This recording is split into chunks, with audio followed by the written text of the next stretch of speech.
आमच्या कुटुंबियांच्या घरच्यांच्या दुःखात मी सगळं सांगणार म्हणून ठाणेकर आम्ही जर माहितीसाठी सांगतो की अक्षय तृतीयेलाच त्याला मुलगी झाली असा प्रसंग कुठल्याही वेळी होत नाही. मी या सागरला खूप चांगलं होतं. कामाच्या बाबतीत कधी नाही तर सागरने कधीच दिलं. माझा सवाल फक्त ठाणे महानगरपालिकेने 300 जागा खाली आहेत आणि गेले अनेक वर्ष खाली आहेत. त्यांना फायर ब्रिगेड पण द्या कॉन्ट्रॅक्टवर चालवायला.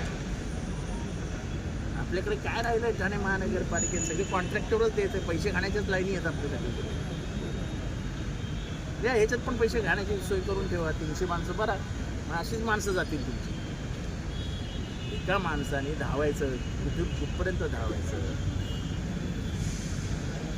अतिशय वाईट अवस्था आहे ठाणे महानगरपालिकेची. आर्थिकदृष्ट्या वाईट अवस्था आहे. आपलं जेवढं मनुष्यबळ आहे त्याच्यात आपली वाईट अवस्था आहे. सगळं कॉन्ट्रॅक्टवर देण्यासाठी म्हणून आपण जागा लपवून ठेवतो. 300 जागा खाली आहेत.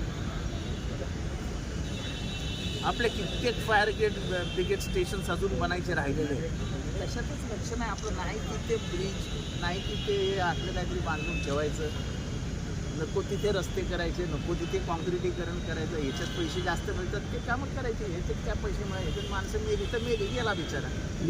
निवडणुकीमुळे कुठे भरती प्रक्रिया लांबली गेली होती. निवडणूक माणसं मारली जात आहेत. उद्या आग लागली कुठे मोठी, तुमच्याकडे यंत्रणा पण नाही ती बुजवण्यासाठी. तुम्ही 40-40 आणि 50-50 आणि 60-60 माळ्याची परमिशन देतात. आहेत का मनुष्यबळ एवढं त्या आगी बुजवण्यासाठी? माणसाच्या जीवाची किंमत नाही का? अरे खड्ड्यात घाला निवडणूक तुमची. कळव्यामध्ये देखील भरती प्रक्रिया रखडलेली आहे. अख्ख्या ठाणे महानगरपालिकेची भरती प्रक्रिया रखडली आहे. कळवा, मुंब्रा, दिवा, डोंबिवली असं नाही होत. ठाणे महानगरपालिकेच्या क्षेत्रामध्ये भरती प्रक्रिया रखडलेली आहे. आणि माझा ह्यांची स्टाईल माहिती आहे. हे कालांतराने फायर ब्रिगेड सुद्धा कॉन्ट्रॅक्टवर द्यायला कमी करणार नाही. जव्हार बागचं जे फायर स्टेशन होतं ते हलवण्यात आलेलं आहे. कुठं तर तहसीलदारचं कार्यालयाचं काम चालू आहे. त्यामुळे वाटेल ते करू शकता. तो कचऱ्यात ज्यांना पैसे खायची सवय लागली त्यांना मनुष्याच्या जीवाची काय परवा आहे? 10 लाख मंजूर केलेले आहेत का? वाटतं योग्य आहे का? Speed news Bharat.